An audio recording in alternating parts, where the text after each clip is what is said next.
દિલ્હીમાં તાજેતરમાં થયેલા કાર બ્લાસ્ટની ઘટનાએ સમગ્ર દેશની સુરક્ષા એજન્સીઓને ચોંકાવી દીધી છે.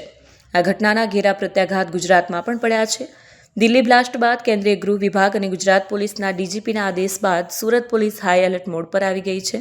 સુરત પોલીસ કમિશનર અનુપમસિંહ ગેહલોતના માર્ગદર્શન હેઠળ સુરત પોલીસે એક મેગા ડ્રાઈવ શરૂ કરી છે. આ ડ્રાઈવ અંતર્ગત છેલ્લા 30 વર્ષમાં ગંભીર ગુનાઓમાં સંડોવાયેલા 2400 આરોપીઓના ડોઝર તૈયાર કરવામાં આવી રહ્યા છે. પોલીસ દ્વારા તૈયાર કરવામાં આવી રહેલું આ ડોઝર કોઈ સામાન્ય ફાઇલ નથી, પરંતુ તેમાં આરોપીના જીવનના દરેક પાસાને આવરી લેવામાં આવ્યા છે. આ 5 પાનાના ડોઝરમાં આરોપી પોતે કઈ વિગતો આપે છે અને પોલીસ કઈ માહિતી એકત્ર કરે છે. ડોઝરના સૌથી પહેલા પાના પર આરોપીની ઓળખ પ્રસ્થાપિત કરતા ફોટોગ્રાફ્સ રહેશે. પોલીસ માત્ર એક સાદો ફોટો નહીં, પરંતુ 3 અલગ અલગ એંગલથી ફોટા લઈ રહી છે. સામેનો ફોટો, જમણી બાજુનો ફોટો, ડાબી બાજુનો ફોટો સામેલ છે. આ ફોટા લેટેસ્ટ હોવા જરૂરી છે, જેથી હાલના દેખાવ મુજબ તેને ઓળખી શકાય. આ ફોટા AI ડેટાબેઝમાં અપલોડ કરવામાં આવશે, જેથી CCTV કેમેરા પણ આરોપીને ભીડમાં ડિટેક્ટ કરી શકે. આરોપી પાસેથી તેની પ્રાથમિક વિગતો લેવામાં આવી રહી છે, જેમાં સંપૂર્ણ નામ અને ઉપનામ, હાલનું અને મૂળ સરનામું, બ્લડ ગ્રુપ અને શૈક્ષણિક લાયકાત, શરીરના ઓળખ ચિહ્નો વગેરે સામેલ છે. આરોપીને કોની સાથે દુશ્મની છે અને તેના કોઈ પ્રેમ સંબંધો છે કે કેમ. ઘણીવાર ગુનેગારો પ્રેમ સંબંધોને કારણે અથવા દુશ્મનાવટના કારણે પણ પકડાઈ જતા હોય છે, અથવા નવી ગુનાહિત પ્રવૃત્તિ કરતા હોય છે. ગુનામાં તેની સાથે કોણ કોણ સામેલ હતું, તે કોઈ બળવાખોર ગેંગનો સભ્ય છે, હાલમાં તે તેના જૂના સાથીદારોના સંપર્કમાં છે કે નહીં. છેલ્લા 30 વર્ષના રેકોર્ડ તપાસવામાં આવશે. સુરત પોલીસ કમિશનર અનુપમસિંહ ગેહલોતના જણાવ્યા મુજબ શહેર અને રાજ્યની સુરક્ષા માટે જોખમી હોય તેવા તત્વોને શોધવા માટે છેલ્લા 30 વર્ષના રેકોર્ડ તપાસવામાં આવ્યા છે, જેમાં મુખ્યત્વે 6 પ્રકારના ગુનાઓ પર ફોકસ કરવામાં આવ્યું છે. દિલ્હીમાં જે બ્લાસ્ટની ઘટના બની હતી એના પછી તાત્કાલિક ગૃહ વિભાગના સૂચનાથી માનની ડીજી સાહેબ તરફથી અને ATSના સંકલનમાં એક ડ્રાઈવ રાખવામાં આવી છે સમગ્ર રાજ્યમાં. આમ જ ભાગરૂપે એવા તથ્યો જો કોઈ પણ પ્રકારથી એવા એન્ટી નેશનલ કામગીરીમાં સામેલ થવાની શક્યતા હોય, આ પ્રકારના તમામ વ્યક્તિઓના એક જો અલગથી ડોઝર બનાવવાની જો કામગીરી ચાલુ કરવામાં આવી છે.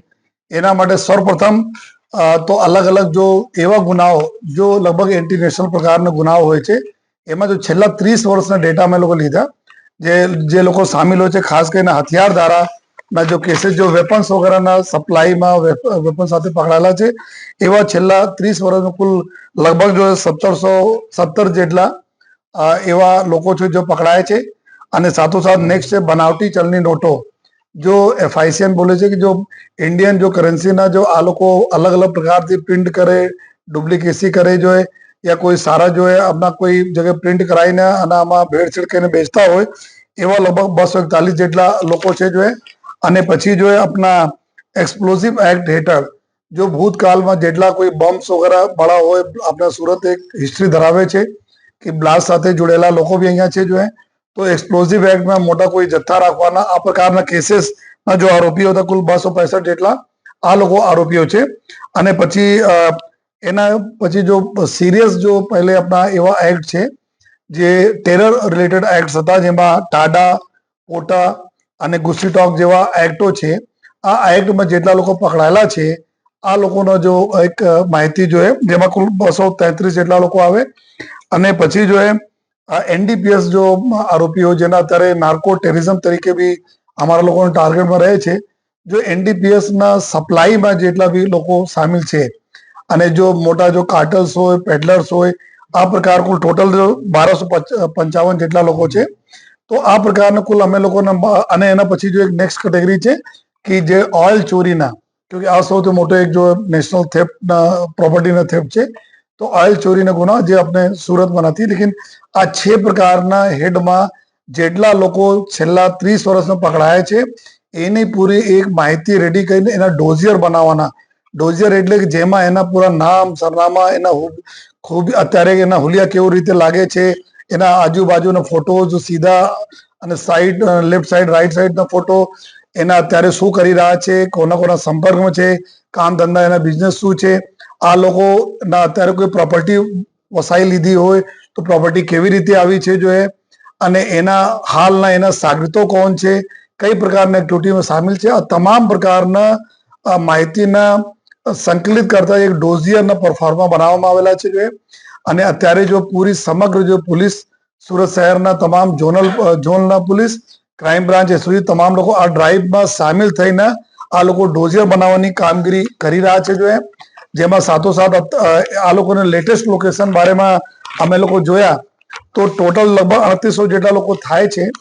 આમાં લગભગ જો આપણા શહેરમાં નથી લેकिन બહાર બહુ દૂરના કોઈ જગ્યા 170 જેટલા લોકો છે જો બહાર છે અને લગભગ 1200 જેટલા લોકો છે જો ગુજરાત રાજ્યમાં નથી, ગુજરાત બહાર છે જો જેના માટે અમારા લોકો સંકલન ચાલુ છે જે તે યુનિટ સાથે, પોલીસ યુનિટ સાથે. બાકી જેલમાં અત્યારે 217 જેટલા છે અને 92 જેટલા લોકો મરણ ગયેલા છે. અને તો આ બધાના અગર અમે કાઢીએ તો કરીબ 2400 લોકોના ડેટા અમે મળે છે જેના એકદમ જો અમારા સૌથી વધારે આ લોકો જો ટાર્ગેટમાં છે અને એના જ લઈને અત્યારે અમે લગભગ જો 700 થી વધુ લોકોના ડોઝિયર તૈયાર કરી લેવામાં આવેલા છે. અમારી પાસે 2 દિવસનો ટાઈમ છે જો 100 કલાકમાં જો 2 દિવસમાં પૂરા 100% અમે લોકો કાર્યવાહી કરી દેવાના છીએ જેમાં ખૂબ સરસ રીતે ડોઝિયર અને આ જેટલી અમે આપણે માહિતી બતાવી એના જ પછી જો ચેકિંગના કાર્યવાહી એના ઉપર જો એક્શનેબલ કાર્યવાહી કરવામાં આવશે. આપ લોકોને અગર ખ્યાલ હોય કે 2002 ના સિમીના એક કેસ અહીંયા મોટો કેસ થયા હતા રાજ્યના જેમાં આપણા સુરતના બી કુલ 11 જેટલા લોકો સિમીના જો ગુનાઓમાં અહીંયાથી બી પકડાયા હતા અને પાછળથી આ જ પૈકી લોકો